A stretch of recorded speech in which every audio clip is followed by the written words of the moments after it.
Hello everyone, welcome to Story Time. I'm Miss Power. We have some wintry tales today. So I'm going to be reading them from my nice warm home. But in order to get into the mood, I thought maybe we could have some cold winter air. Can you help me with that? Can you blow? Very good. The wintry wind blows. The wintry wind blows. It gives me the shivers from my head to my toes. Very good. Are we ready for some cold weather stories? Our first book is a brand new book that you probably haven't seen before. It's called The Snow Dancer by Abby Boswell.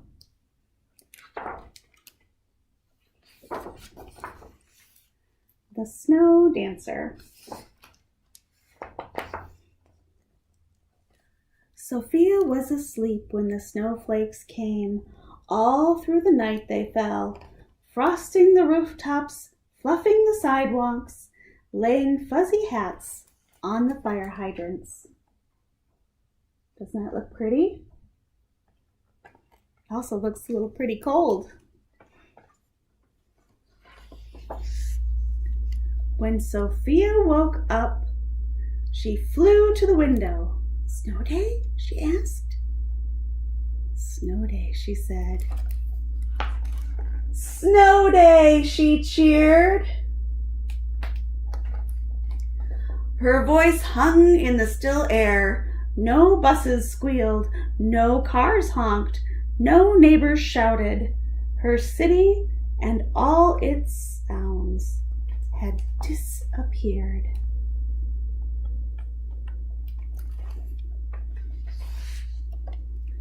Sophia bundled out of her sleepy house. She sniffed the cold, clean air and tasted the sparkling snow. Whoop! And she fell down the hidden steps.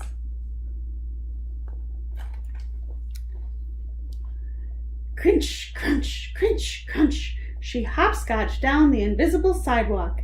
Slish, slush, slish, slush. She skated across the frozen street.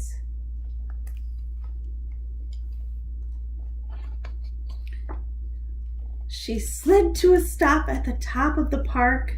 The sun shone like a giant spotlight. The soccer field gleamed like a giant stage. There wasn't a single set of footprints yet.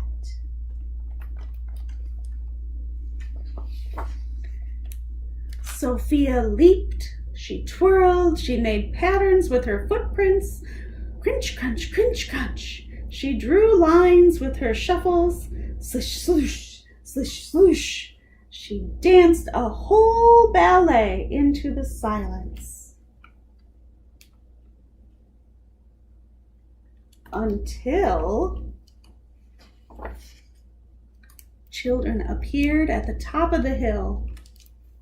"Look," whispered a little girl, "a snow fairy." But the other kids didn't hear her. They saw the giant spotlight and the giant stage, and they shouted, "Snow day!" as they ran skelter-melter down the hill.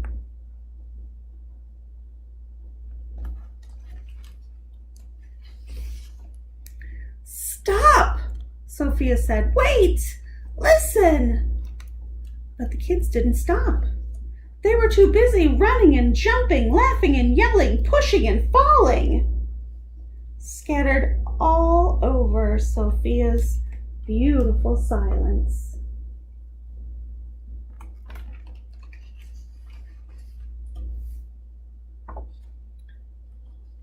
A little girl tugged on her scarf. "Are you a snow fairy?" "I'm not a fairy. I'm just a dancer," sniffled Sophia. "What does a snow dancer do?" Sophia thought for a moment. She stood a little straighter. A snow dancer can do anything. She reached out her hand.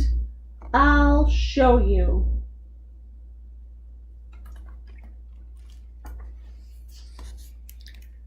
The other kids stomped roads that crisscrossed the stage. Crunch, crunch, crunch, crunch. And Sophia and her new friend twirled through the blank spaces. The other kids cannonballed themselves into the snowdrifts. Kasploosh! Kasploosh! And Sophia and her new friend leaped over on their tiptoes. They skated and swirled and slid until splat! A snowball landed right on Sophia's shoulder.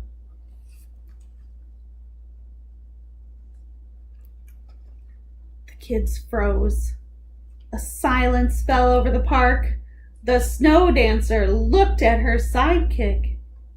They shared a secret smile. A secret snow dancer smile.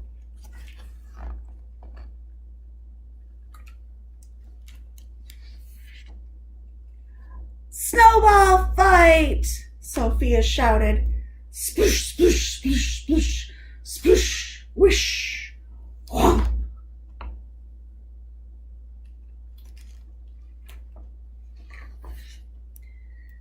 Soon the kids were too tired to throw one more snowball.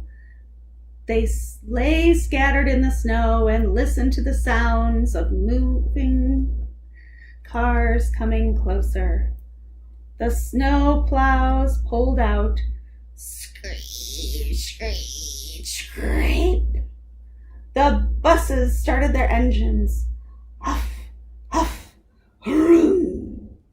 And parents called their kids home to shovel.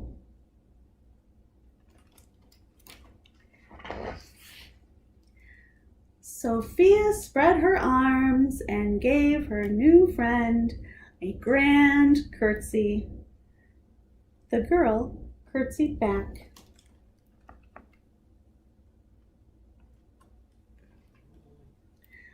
Then the snow dancer twirled in the white world once more and turned for home, dancing in her frozen footprints. Crunch, crunch, crunch, crunch, slish, swoosh, slish, slush, whomp. At home, Sophia snuggled up with a mug of cocoa.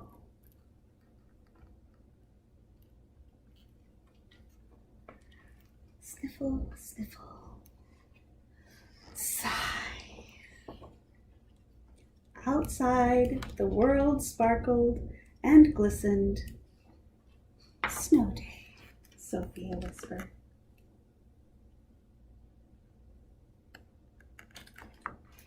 The end. I hope you enjoyed The Snow Dancer by Abby Boswell. Before we get to our next story, are you getting a little cold from the winter snow?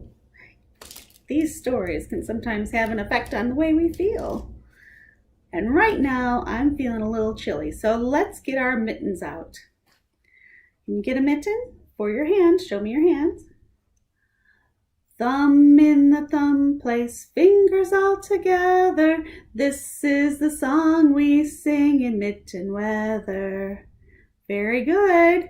All right, can you show me both hands? Thumb in the thumb place, fingers all together. This is the song we sing in mitten weather. Very good. It does look like we're waving, doesn't it? It's not time to say goodbye yet because I have another story.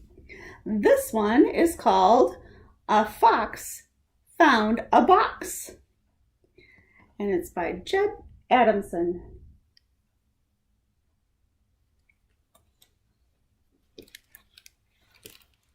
I wonder what kind of box it is. A fox found a box. Fox was searching. Somewhere under the snow there was food, and to find it he had to dive in again and again. Ouch!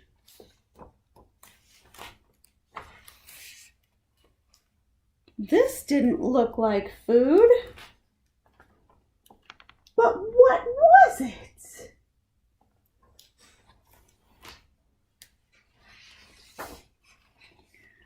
Nobody seemed to know. I think it's a box, said Owl. There was a stick on top that moved. There were round things on it that looked interesting. What is it? What if I just click?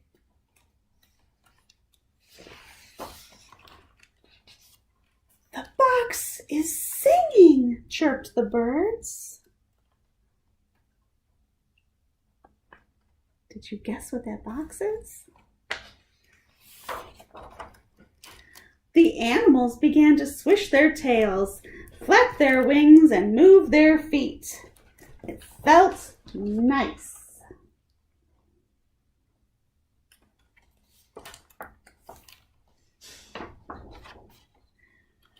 Every day they would listen to the box. Sometimes the music made them feel dreamy.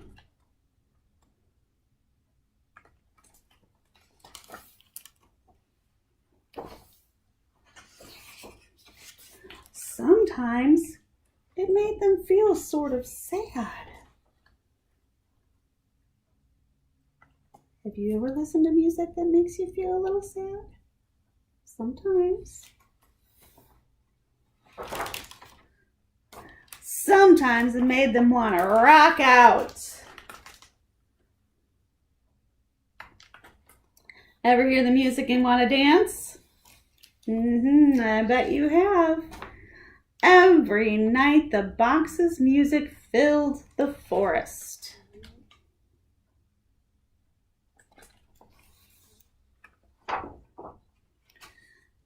Until one morning, the box stopped singing.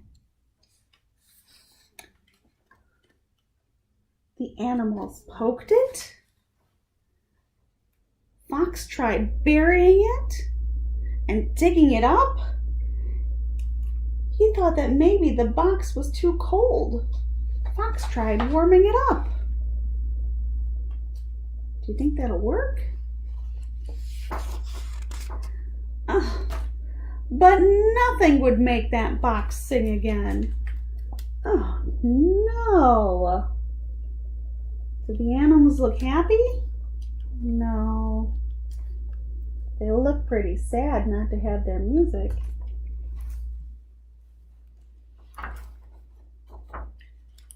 Then something happened. Fox heard a sound.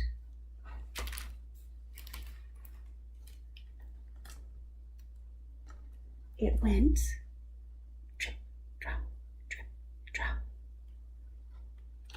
What was making that noise? What is that sound? Drip, drop, drip, drop. Can you see? You're right. It's the water dripping down. His ears twitched. His tail swished. One paw tapped, and then the other. Fox's whole body moved to the drip-drop beat.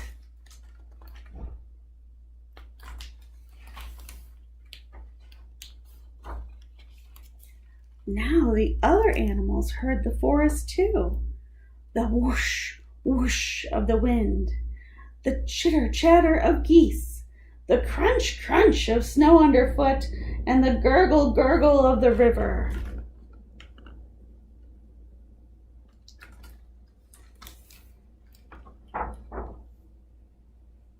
They started to notice everything. The smell of the pine trees, the falling snow.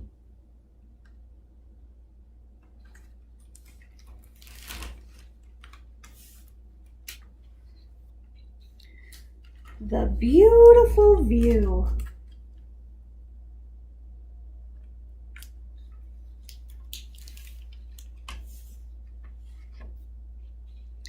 And every night, the animals would nestle down, close their eyes, and let the forest sing them to sleep.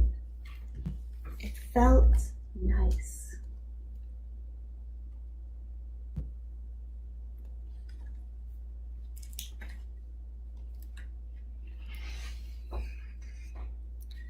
The end.